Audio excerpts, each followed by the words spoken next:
నేను ఒకటే అంటున్నాను, ఎయిర్పోర్ట్ వచ్చిందని ఆనందం నాకు ఉండట్లేదు. చిత్తశుద్ధి లేని నాయకులు వస్తే బాంబే చుట్టూరా, ఎయిర్పోర్ట్ చుట్టూరా స్లమ్ ఎలా ఉందో నెల్లిమర్ల నియోజకవర్గం అలా అయిపోతుందని భయం నాలో రోజు రోజుకి ఆ కసిని పెంచుతున్నది. ఖచ్చితంగా మనం రావాలి, వచ్చి ఈ ప్రాంతాన్ని బలోపేతం చేయాలి. ఎందుకంటే ఎయిర్పోర్ట్లో ఉన్న కాంట్రాక్టులు కానీ, అందులో ఉద్యోగాలు కానీ, ట్యాక్సీ సర్వీసులు కానీ ఎవరో వచ్చి చేస్తారు.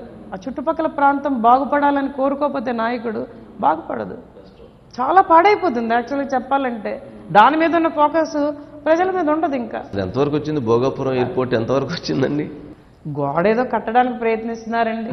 శంకుస్థాపన చేసిన దానికి 5 ఏళ్ల తర్వాత శంకుస్థాపన చేసాడు ఆయన.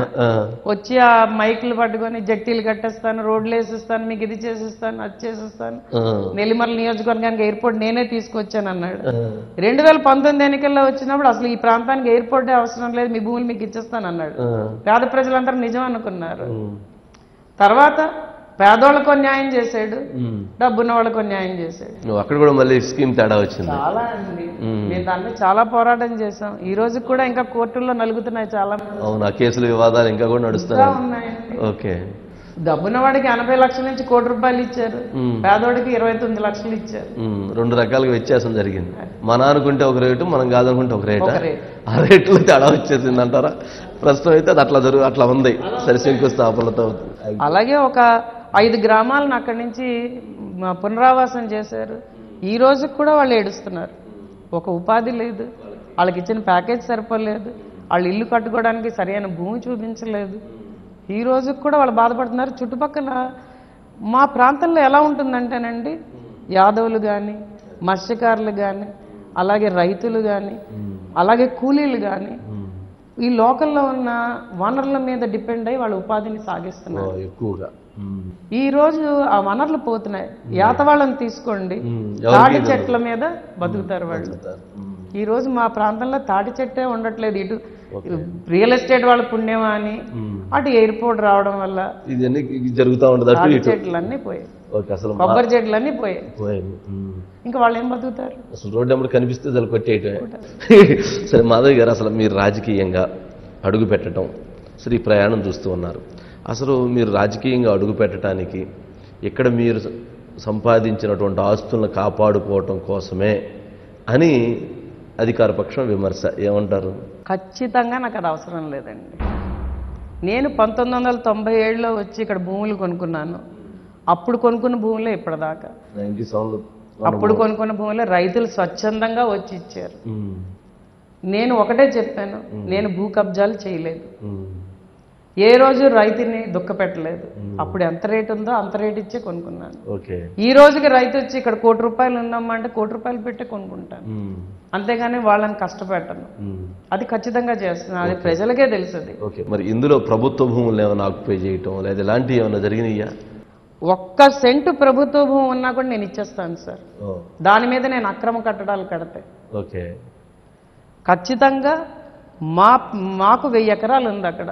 ఆ 1000 ఎకరాల్లో 14 ఎకరాలు 81 సెంట్లు ప్రభుత్వ భూమి ఉంది. అది వాగులు, రాస్తాలు. దాన్ని నేను టచ్ చేయలేదు, మా మధ్యలో ఉన్నది. అది ఇరిగేషన్ డిపార్ట్మెంట్ నుంచి పర్మిషన్ తెచ్చుకొని నేను దాని మీద రోడ్డు వేసాను. వాటర్ చాలా ఫ్రీగా వెళ్తున్నది, వాళ్ళు ప్రొసీడింగ్స్ కూడా ఇచ్చారు నాకు.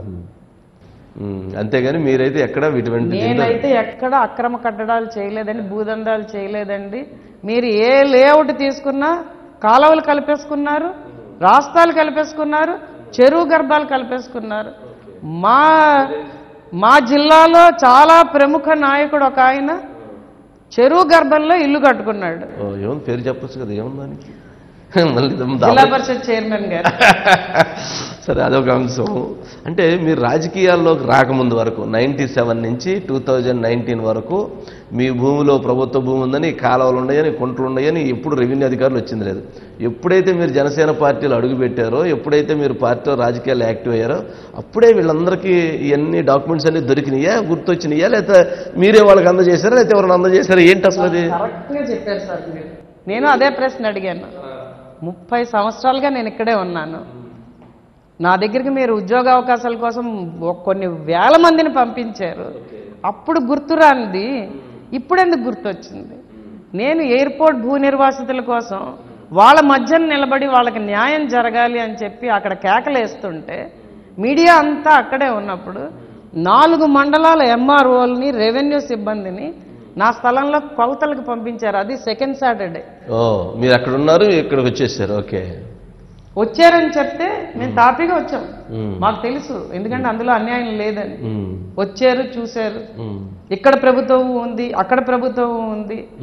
మీకు 4 వైపులా కూడా రోడ్లు కొట్టేసి పరిశ్రమను దిగ్బంధంలోకి తీసుకొచ్చి మాకు ఇబ్బంది కలిగిద్దాం అన్నది వాళ్ళ ప్రయత్నం. పరిశ్రమలు మూసేయడం అంటే సరదా కదా, ఉన్నవి కోల్చడం అంటే ఇంకా సరదా. ఆనందం ఎక్కువ ఉండిద్ది అంటారా? కడితే ఆనందం కదా, కులిస్తే ఆనందం ఎందుకు వచ్చింది? మీకేమనిపించింది? నాకు అంతే కదా, కూలిస్తేనే ఆనందం ఈ ప్రభుత్వానికి. కట్టడంలో లేదు. ఒకటి కట్టారా చెప్పండి, ఒక రోడ్డు వేసారా?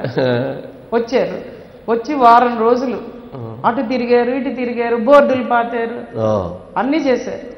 మా ఎంప్లాయీస్ ని బెదిరించారు. మీకు అసలు కెరీర్ లేకుండా చేస్తామని ఒక అధికార యంత్రాంగంలో ఒక వ్యక్తి మాట్లాడితే నాకు చాలా ఆశ్చర్యం వేసింది. వీళ్ళు ఎంత కొమ్ము కాస్తున్నారా రాజకీయ నాయకులకి.